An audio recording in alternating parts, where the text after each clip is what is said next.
மெல்ல நான் சொன்னதும் என் வீட்டு ரோஜாக்கள் பூக்கின்றன.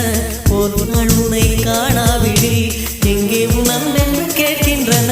நீ வந்தால் மறுகணம் விடியும் என் வானமே. மழையில் நீ நனைகையில் எனக்கு காய்ச்சல் வரும். வெயிலில் நீ நடக்கையில் எனக்கு வேலை வரும். உடல்கள் ரெண்டு உணர்வுகள் ஒன்று. ரோஜா ரோஜா ரோஜா ரோஜா ரோஜா